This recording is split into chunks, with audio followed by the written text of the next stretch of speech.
Mauna na po ako. Balikan ko na lang po kayo mamaya. Sige po, sir. Salamat. Sige po.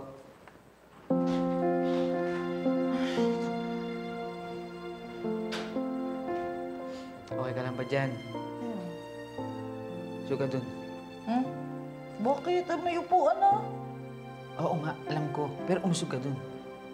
Yung ano naman eh. Dun. Tatabi pa yun. Bakit? Ba't tatabi ka? Rudy.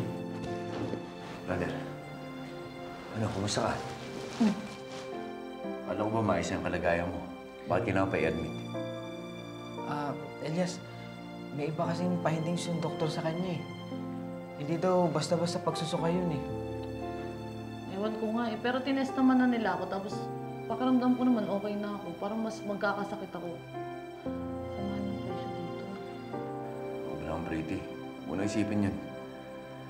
Kaya mo, hanap ako ng paraan para kahit paano makatulong ako sa'yo, ha? Hindi natin pwede pabayaan yung kondisyon mo eh. Salamat, Emily. Nga pala, brother. Sino yung doktor ni Brady? Baka pwede ko makausap. Ayun nga, brother eh. Bata pa yung doktor eh. Kung di nga siya doktor, mapapagkamal ako siyang grade 4 na estudyante eh. Oo nga, parang familiar nga sa akin yung doktor na yun eh. Si Doktora Annalyn Santos. Ayun! Neurosurgeon! Yun nga, sobrang galing niya. Kaya mabuti pa nga siguro kung makausap ko siya para kahit paano makapagpasalamat ako. Tama. Nga pala, brother, Brady, baka may kailangan kayo. Kailangan ko rin kasing umuwi mamaya eh para makakuha ng gamit tsaka magpaalam kay nanay. Ay, hindi. Brother, okay na kami. Sigurado kayo?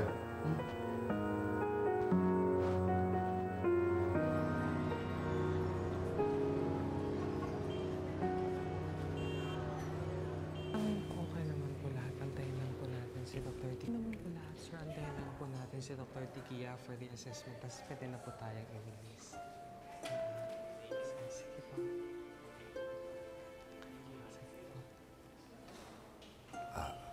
Excuse me, pwede mo ba magtanong? Yung number ko? Ikaw naman masyado kang mabilis. Teka na. Hindi ho. Tatanong ko sana kung kilala niyo si Doktora Annalyn Santos. Ay, si Dr. Santos. Ay, nakita niyo yung babaeng cute. Yan, si Dr. Santos. Sige, maraming salamat Sige, salamat. Excuse me,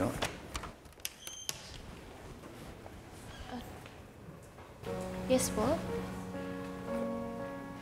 Kayo si Doktora Annalyn Santos? Ako nga po. Bakit po? Ako nga ho pala si Elias. Kaibigan ko yung pasyente niyo kagabi, si Pretty. Yung kasama ni Manong. Naalala ko nga po sila. Aware na po kayo sa naging kondisyon niya? Oo, Dok. Naipaliwanag na rin ho sa akin lahat kagabi. Tsaka, Dok, gusto ko rin nung magpasalamat ho sa inyo. Kasi inasikaso niyo yung mga kaibigan ko, pati nakumbinsi mo rin ho si Pretty na magpa-confine na. Siyempre, hindi ho natin pwede pabayaan yung ganong kalagayan niya, di ba? Ako, wala po yun. Basta kung may mga itatanong pa po kayo, huwag po kayo matakot na magtanong ako. Sige, maraming salamat ho, Dok. Excuse me po. Dok, yung series ko lumabas na po. Okay.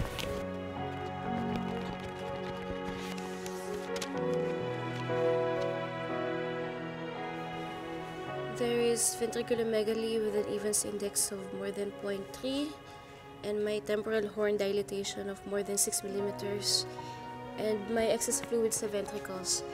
We can perform VP shunting to drain the excess fluids in your head.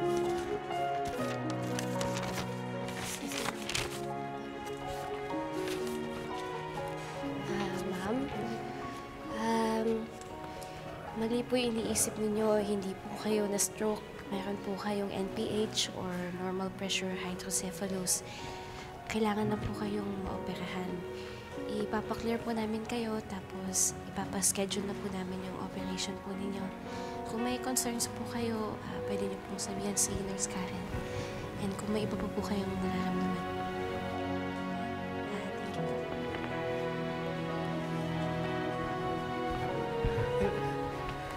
Doktor, inaantay niya akong mag-out. Nurse Ivan, kailangan ng tulong ni Nurse Karen. Kaya niyo na yan, Dok. Kaya niyo na yun eh. Yes, Ivan. Bye-bye. Sige. Doktora. Genius ka nga talaga, no? Isipin mo yun. Dami-dami mo sinabi, pero wala ako naintindihan kahit isa. Nako nakapag-aral lang naman po.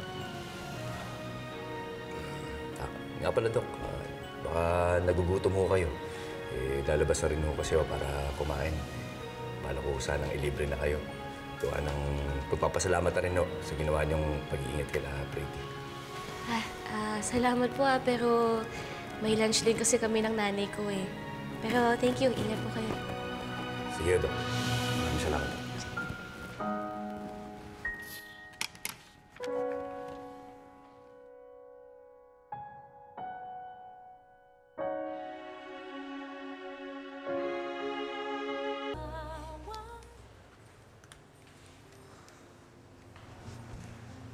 Oh, Elias! Doktora. Sa'yo yan? Ganda! Maraming salamat ho, Dok.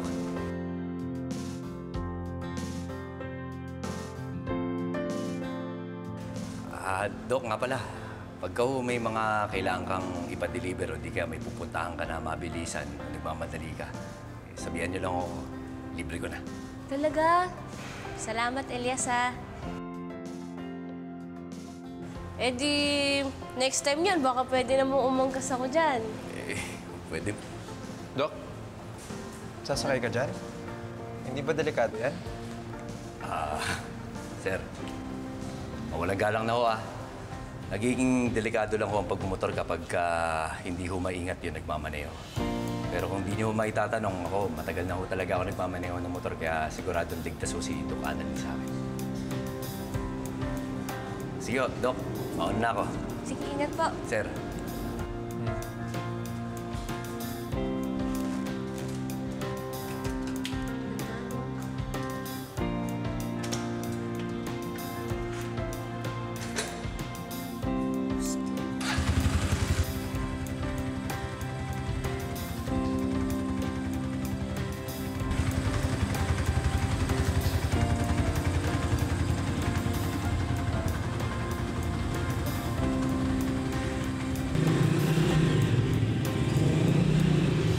Wow!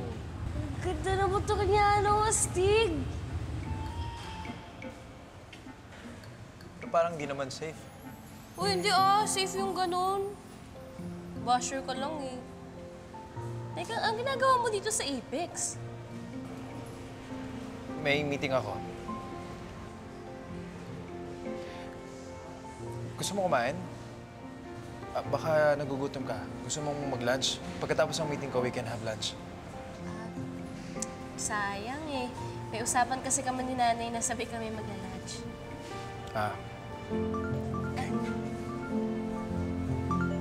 Excuse me na, si nanay tumatawag. Hello, Nay? Hello, anak. I-remind lang kita ha na magla-lunch tayo ulit mamaya.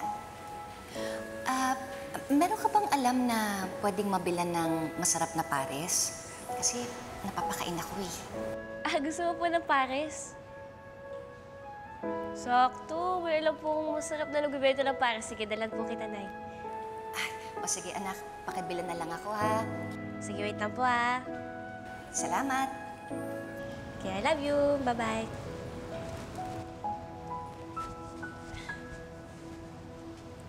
Bibilang ko lang ng pares sa nanay.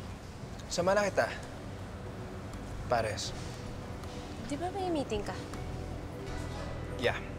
May meeting ako. Pala. Sige na, Dok. Kaya ko naman to eh. Habol ko pa to sa ambulansya, tapos bili pa akong pares. Sige, see you. Alright. Ingat. Mars, hindi mo ba narinig? Meron daw kasing gwapong rider na nagyaya ng lunch date kay Dr. Santos. Oh my... It was not a date. Elias, ano yung nasa dibdib mo? Yoko! Elias! So, totoo nga? Tinutulungan mo si Moira? Nagpadala ako ng pera sa kanya. Dad, alam mo ba na may binabalak siyang masama kay Annalyn? Annalyn is sa tanya. Hayaan mo na lang si Moira. Pero Dad... Listen to me. Kung ano man ang pinaplano ni Moira, in the end, it will benefit the both of us. Meron daw pong ambulansya na hinahabol ng mga riders. Eh, ang iniisip po nila, parang si Dr. Santos daw po yung kasama dun. Ano?